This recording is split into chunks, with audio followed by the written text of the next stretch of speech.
Okay, so this is a line-by-line explanation of the code that I used in the final activity. It has a total of 88 lines, and I've included a picture of what I think the actual position of the two axes, the actuators look like. I'll also include a picture so you can look at it.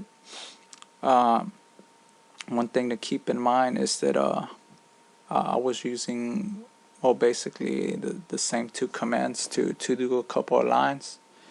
So it's basically a repetition of the same thing of the D command, which is the direction or distance that the axis is traveling, and the go command just makes the axis move, so it initiates motion. And for the distance command, on axis number 1, if you input a negative number, your line will go up, and if you input a positive number, your line will go down. The same goes for axis number 2, but instead of it going up or down, it's going to go left or right. So on axis number 2, if you input a positive number, it's going to go right, and if you input a negative number, it's going to go left. Okay, so to make this kind of easier on myself, I already kind of did the actual code right here, but I'm just going to trace over it so it doesn't take so long. So I started in a point. Let's say that somewhere around here's my point. And from there, from lines 1 through 12, I went left from that point, then I went down, then I went right, I went up,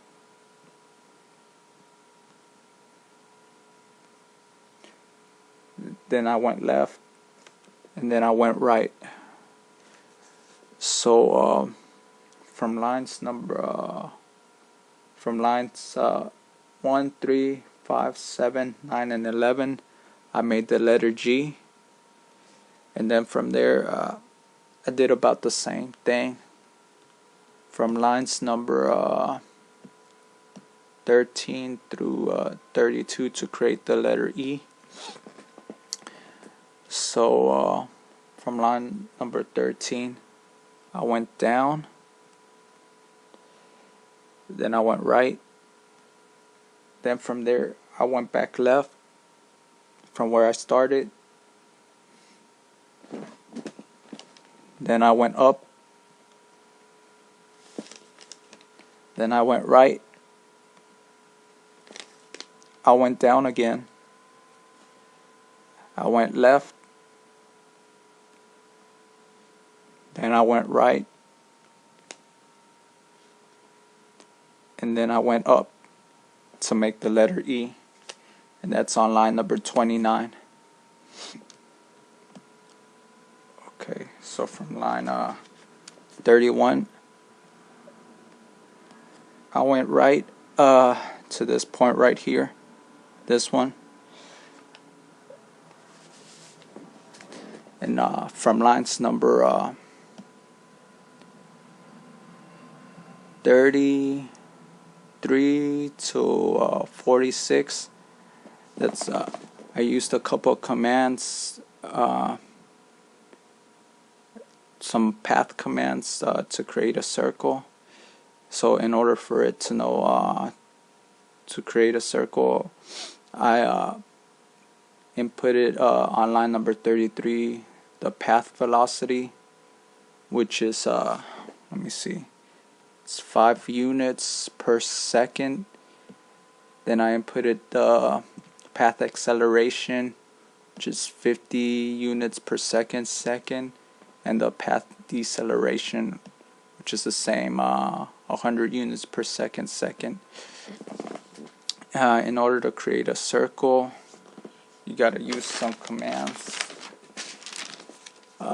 So the pset command establishes the absolute positioning to 0, 0, which is what I got right there from this point right here. This one right there. And then because this is basically the same program that I did to make the circle. You gotta name it. So I named the program final. So that actually deletes the previous program and redefines it in line number 38. And line number 39. Put the p-axis command, which sets the axis number 1 and number 2 as the x and y contouring axes. And line number 40 is a PAB, so it sets the incremental coordinates for that circle that I'm about to make. And likewise, I use some outputs to create the arc, and I turn on outputs number 1 and number 2, and outputs number 3 and 4 were turned off, so I didn't use those outputs to create the circle. And right here, line number 42, that's the actual circle right there. So according to what I put over here, so these first two lines over here, this 0 and this 0, is where the actual point that I stopped at on line number 31. That's where I'm starting to create the circle. So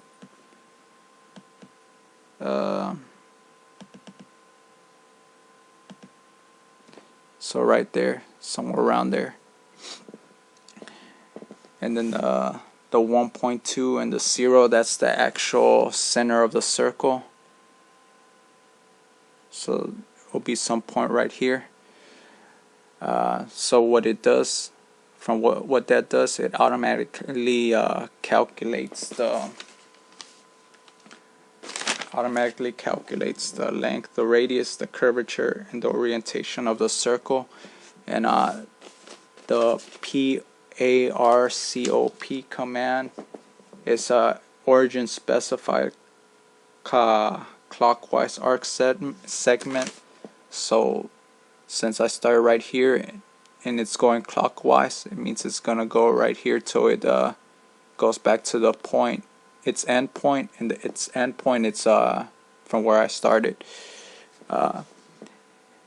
Then after that, I put the end command on line 43 to end the definition of that path, and likewise to compile the actual lines of commands that I have right there. I put the PCOMP command, because you got to include that to make a actual path, and then the actual prun command to execute the path when all of that is done. Then I turn off all the outputs, the onboard outputs that I turned on line number 41. So from that, I created my circle right there. So we're now somewhere over here by line number 47. So in line 47,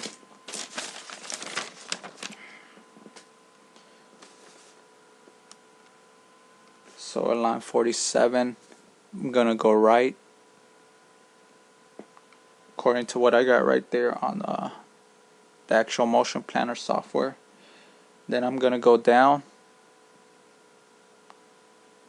Then I'm gonna go right again.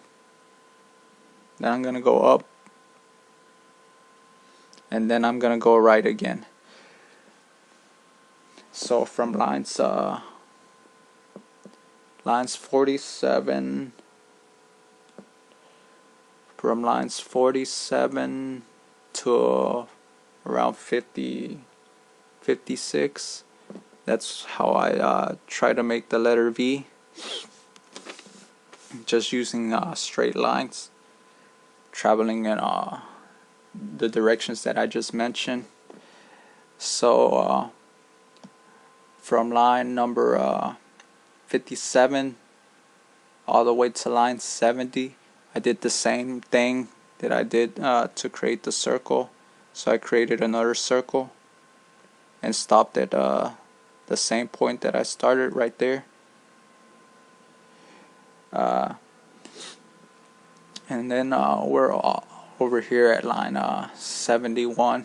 So from line 71, instead of me traveling all the way over here, I traveled somewhere over here and then just drew a straight line going down to kind of make the letter A.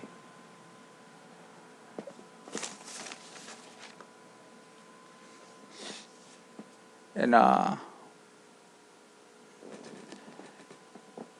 yep, so I went back up, I went right,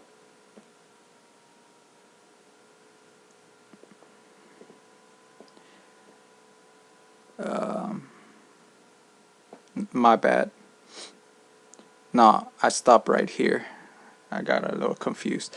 So then I went right from here,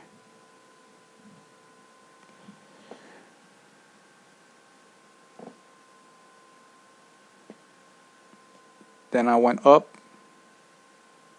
I went right again, went down, and then I went right. And at that point I ran out of room, and well, that's basically what I did to create or try to create my name as best as I could. I was trying different stuff using the actual pass, but I was having a little trouble, so I decided to do it this way because it was taking a little bit too long.